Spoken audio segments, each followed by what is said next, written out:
अस्सलाम वालेकुम। मैं थोड़ा शास नवाज भजन आज जिहा साडा टॉपिक है यूट्यूब उत्ते ਉਹ ਸਾਡਾ ਇਹਦਾ ਹੈ ਜੀ ਸਾਡੀ ਮਾਂ ਬੋਲੀ ਦੇ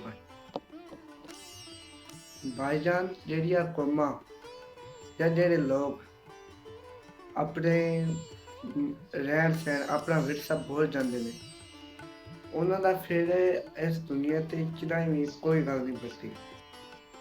ਇਸ ਵਾਸਤੇ ਆਪਣੀ ਮਾਂ ਬੋਲੀ ਜਿਹੜੀ ਹੈ ਇਹਨੂੰ ਤੁਸੀਂ ਅੱਗੇ ਲੈ ਕੇ ਆਉਣਾ ਔਰ ਤੁਸੀਂ अपनी माँ बोली का जरा है रखवालिया बनना है और अपनी माँ बोली ना आगे लेके आना।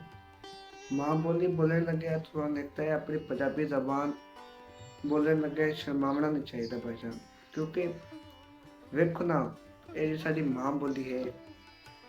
ਅਸੀਂ खुद इस ते गौर करिए जो एक बच्चा पैदा होता है और वो अपनी माँ की गोद चू जो जबान लैके होंगे वो माँ की जबान होती है।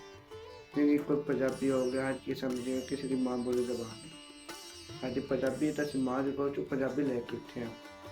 अपनी माँ बोली का मान बताओ। बाकी इस यूट्यूब चैनल से पंजाबी रिलेटेड सारे वीडियो कलाम वगैरह उस तो बाद पंजाबी कलाम हो गए, उस तो बाद पंजाबी दोहरे पंजाबी शेर पंजाबी विरसे के मुताबिक हर चीज़ पंजाब रिलेटेड अपलोड हो सी।